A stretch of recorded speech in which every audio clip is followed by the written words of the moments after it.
materi. Oke, sip. Assalamualaikum warahmatullahi wabarakatuh. Shalom, Om Swastiastu, Namo Buddhaya, Salam Kebajikan, Rahayu. Perkenalkan kami dari kelompok 5 HTN kelas R akan memaparkan diskusi kami tentang hak dan kewajiban DPR yang terpenting menurut kami yang akan dibacakan terlebih dahulu oleh Grisel. Silakan Grisel. Baik, terima kasih Mbak Kartika untuk waktunya. Negara Kesatuan Republik Indonesia adalah negara demokrasi yang bersendikan kedaulatan rakyat dan bertumpu pada Konstitusi atau Undang-Undang Dasar tahun 1945. Kedaulatan rakyat mempunyai makna yang sangat penting dalam melaksanakan kekuasaan negara sebagai dasar untuk merumuskan kebijakan terhadap berbagai urusan pemerintahan, sehingga memiliki kekuatan sesuai dengan yang diamanatkan oleh rakyat. Dengan demikian, rakyat yang mempunyai hak untuk menentukan atau ikut mempengaruhi atas rumusan keputusan yang dikeluarkan oleh pemerintah untuk mengimplementasikan esensi dari kedaulatan rakyat itu dilaksanakan melalui lembaga perwakilan rakyat. Nah, lembaga perwakilan rakyat itu juga sebagai perwujudan dari sistem demokrasi yang akan melaksanakan terhadap isi kemauan atau kebutuhan dari rakyat. Karena itu, keberadaan lembaga perwakilan rakyat itu dibentuk untuk memproses penyelenggaraan pemerintahan yang dilaksanakan oleh institusi pemerintahan yang dalam hal ini fungsinya eksekutif.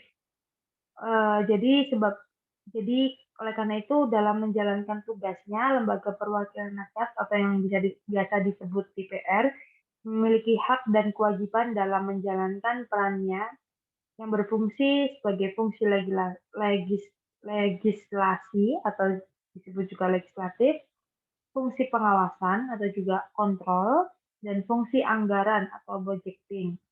Nah, berdasarkan ketiga fungsi tersebut yang dijalankan secara kelembagaan, maka setiap anggota lembaga legislatif memiliki hak-hak tertentu yang telah dijamin oleh yuridis konstitusional telah diatur keberadaannya dalam pasal 20A ayat 3 Undang-Undang Dasar Negara Republik Indonesia tahun 1945 yang menyatakan bahwa selain hak yang diatur dalam pasal-pasal lain Undang-Undang Dasar ini, Dewan Perwakilan Rakyat mempunyai hak mengajukan pertanyaan, menyampaikan usul dan pendapat, serta hak imunitas. Seperti yang telah diketahui oleh masyarakat umum bahwa Dewan Perwakilan Rakyat atau DPR memiliki hak menyusun dan membahas rancangan undang-undang atau RUU. Oleh karena itu, kelompok kami menfokuskan kepada hak terpenting DPR.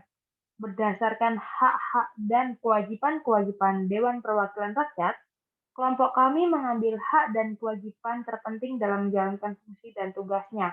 Nah, selanjutnya akan dilanjutkan oleh rekan saya, yaitu Mas Rizky. Silakan Mas Rizky. Hak-hak DPR. Yang pertama, mengajukan rancangan undang-undang. Yang kedua, mengajukan pertanyaan. Yang ketiga, menyampaikan usul dan pendapat. Yang keempat, memilih dan dipilih. Yang kelima, membela diri. Yang keenam, imunitas. Yang ketujuh, protokoler. Dan yang kedelapan, keuangan dan administratif. Dan selanjutnya akan dibaca oleh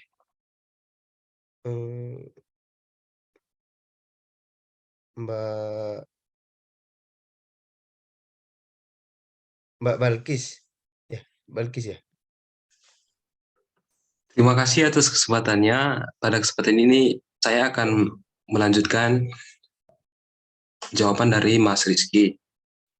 Menurut kelompok kami, hak terpenting DPR itu adalah hak imunitas. Pada prinsipnya, hak imunitas yang dalam bahasa Indonesia disebut juga dengan hak kekebalan hukum Secara konstitusional telah diatur keberadaannya dalam pasal 20A ayat 3 Undang-Undang Dasar Negara Republik Indonesia tahun 1945 yang berbunyi, selain hak yang diatur dalam pasal-pasal lain Undang-Undang Dasar ini, Dewan Perwakilan Rakyat mempunyai hak mengajukan pertanyaan, menyampaikan usul dan pendapat serta hak imunitas. Undang-Undang Nomor 27 Tahun 2009 tentang MPR, DPR, DPD, dan DPRD memberikan definisi bahwa hak imunitas adalah hak kekebalan hukum yang diberikan kepada pejabat negara. Dalam hal ini, anggota legislatif dengan bentuk pemberian perlindungan hukum atas pernyataan, pertanyaan, ataupun pendapat yang disampaikan anggota legislatif, baik secara lisan maupun tulisan di dalam ruang rapat dan atau di luar ruang rapat, sepanjang berkaitan dengan fungsi serta tugas dan wewenang DPR. Perlindungan tersebut diwujudkan dengan tidak dapat dituntutnya anggota legislatif ke pengadilan, baik karena pencemaran nama baik ataupun perbuatan tidak menyenangkan, akibat dari pernyataan, pertanyaan, ataupun pendapat yang disampaikan oleh anggota legislatif dalam forum rapat maupun di luar rapat kaitannya dengan fungsi serta tugas dan wewenang DPR. Dengan demikian, dengan adanya hak imunitas seorang DPR diharapkan dapat mengaktualisasikan keberadaannya sebagai wakil rakyat untuk melakukan fungsi legislasi, fungsi anggaran, dan fungsi pengawasan. Namun tentunya dengan batasan dalam ruang lingkup fungsi, tugas dan wewenang DPR.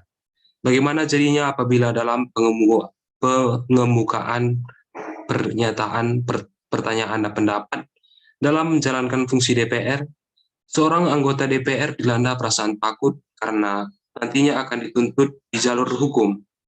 Justru akan kontraproduktif peran anggota parlemen kita sebagai wakil rakyat di mata masyarakat. Pemberian perlindungan hukum tersebut seharusnya dapat dipergunakan sebaik-baiknya, secara profesional dan proporsional. Namun terkadang beberapa oknum anggota legislatif tidak mampu menggunakan hak tersebut secara profesional dan proporsional, sehingga dalam menyampaikan pertanyaan, pernyataan, ataupun pendapat di dalam rapat maupun di luar rapat, baik itu tertulis maupun lisan, kurang mengindahkan tata tertib dan kode etik, sehingga oleh sebagian orang dianggap melecehkan. Perlindungan hukum kepada anggota legislatif dalam menjalankan fungsi serta tugas dan wewenangnya pada hak imunitas yang melekat pada tidak semata-mata mutlak kebal hukum. Dalam hak imunitas itu sendiri, secara tegas juga menyebutkan batasan-batasan hak imunitas. Di dalam Undang-Undang Nomor 22 Tahun 2003 tentang susunan dan kedudukan MPR, DPR, DPD, dan DPRD, memberikan batasan bahwa hak imunitas tidak dapat digunakan di luar rapat DPR dengan pemerintah atau rapat-rapat DPR lainnya. Itu artinya hak imunitas itu hanya berlaku di dalam rapat. Dalam undang-undang tersebut juga memberikan penegasan dalam klausul pasal yang berbeda. Pasal 103 ayat 1, yaitu sepanjang tidak bertentangan dengan peraturan tata tertib dan kode etik masing-masing lembaga. Batasan hak imunitas menurut Undang-Undang Nomor 27 Tahun Undang-Undang Nomor 27 Tahun 2009 antara lain: A. Mematuhi peraturan tata tertib dan kode etik. B. Menyangkut pertanyaan, pernyataan, dan atau pendapat yang disampaikan oleh anggota legislatif, baik lisan maupun tulisan yang disampaikan dalam ruang rapat dan atau di luar rapat, sepanjang berkaitan dengan fungsi serta tugas dan wewenang DPR. Apabila batasan-batasan tersebut dilanggar, maka hak imunitas anggota legislatif dapat dicabut dan dilakukan penuntutan ke pengadilan. Selanjutnya, kami akan memaparkan tentang kewajiban anggota DPR yang akan dilanjutkan oleh teman kelompok kami, Balkis. Waktu dan dipersilakan. Oke, saya lanjutkan. Kewajiban anggota DPR yaitu 1. Memegang teguh dan mengamalkan Pancasila. 2. Melaksanakan Undang-Undang Dasar Negara Republik Indonesia tahun 1945 dan menaati ketentuan peraturan perundang-undangan. 3. Mempertahankan dan memelihara kerukunan nasional dan ketuhanan negara kesatuan. 4. Mendahulukan kepentingan negara di atas kepentingan pribadi, kelompok, dan golongan. 5. memperjuangkan peningkatan kesejahteraan rakyat. 6. Menaati tata tertib dan kode etik. 7. Menaati prinsip demokrasi dalam menyelenggarakan pemerintahan negara. 8. Menjaga etika dan norma dalam hubungan kerja dengan lembaga lain. Menyerap dan menghimpun aspirasi konstituen melalui kunjungan kerja secara berkala. 9. Menampung dan menindaklanjuti aspirasi dan pengajuan masyarakat. Dan 11. Memberikan pertanggungjawaban secara moral dan politis kepada konstituen dan daerah pemilihan. Dilanjutkan oleh Mas Akbar. Baik, terima kasih. Berdasarkan kewajiban DPR di atas, kelompok kami mengambil kesimpulan bahwa kewajiban terpenting DPR dalam menjalankan tugas dan fungsinya adalah memperjuangkan peningkatan kesejahteraan masyarakat Indonesia dan berdasarkan memegang teguh dan mengamalkan Pancasila. Dalam alinea keempat pembukaan Undang-Undang Dasar 1945 yang diantaranya menyatakan bahwa pemerintah negara Republik Indonesia pemerintah Indonesia untuk memajukan kesejahteraan umum. Berdasarkan hal tersebut, kami mengambil kewajiban terpenting DPR bahwa dalam menjalankan tugasnya DPR menyerap, menghimpun, menampung, dan menindaklanjuti aspirasi rakyat haruslah berkewajiban untuk kepentingan memajukan kesejahteraan rakyat Indonesia. Di atas kepentingan pribadi atau golongan dan dalam menjalankan tugasnya haruslah berlandasan Pancasila yang merupakan dasar negara Indonesia yang merupakan sumber dari segala hukum. Sekian dari saya kembalikan ke moderator. Baik, sekian pemaparan diskusi dari kelompok kami. Jika ada salah kata dan perbuatan, kami mohon maaf dan akhir kata kami ucapkan terima kasih. Assalamualaikum warahmatullahi wabarakatuh.